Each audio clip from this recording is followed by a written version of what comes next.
7:46, let's have a rattle through the papers this morning with Deputy Political Editor for The Mail on Sunday, Anna Mikalova, and the broadcaster and journalist Nabila Ramdani. Morning to you both. Anna, let's kick off with The Mail, should we? And looking at Harry and William.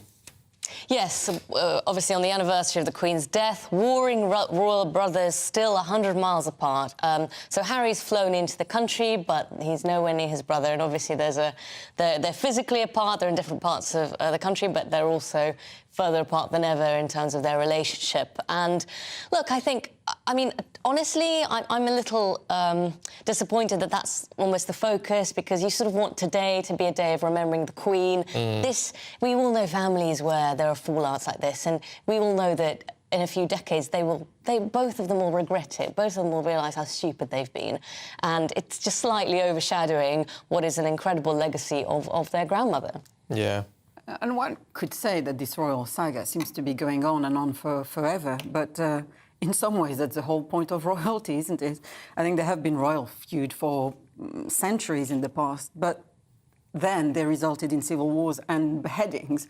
So thank goodness we haven't reached that. Is anyone a little upset that the way it's being portrayed in the press is though it's two people who are both at fault?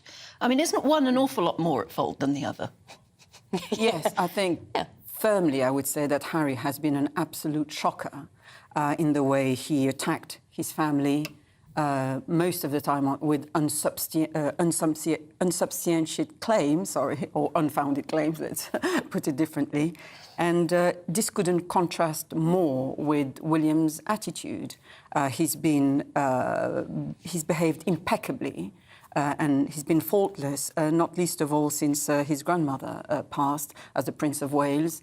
And the two brothers couldn't be more different. Well, I still hold out hope that at some point I'm firmly they may Team work William it out. Has to, Yeah. to put it. I think it may take decades. It may do. Let's have a look at the Telegraph, Nabila. And obviously the PM's gone to the G20 and looking for a free trade deal to come away with, but not at the cost of more student visas. Yes, I mean, the story is that the PM refuses India's plea for visas in trade talks. So effectively, Number 10 insists that immigration is a separate issue as they negotiate a trade deal, and that is their sole focus, they claim. Won't India see that as a snub? I mean, won't they dig their heels in over that? Well, you know, beyond Mr. Sunak's personal links with India, and it's a very important trip because it's the first visit to India since he's been Prime Minister, remember that India is a country that is now putting spacecrafts onto the moon, so it's an emerging power that Mr. Sunak clearly wants to do business with. So I don't think anyone will be too surprised to learn that Sunak will discuss visas for Indian business people. And I think he'd be expected to smooth the way to an agreement with India that suits both sides. I mean, let's not forget that the two countries have been negotiating a deal for more than 18 months. And they missed the deadline last October to complete a deal.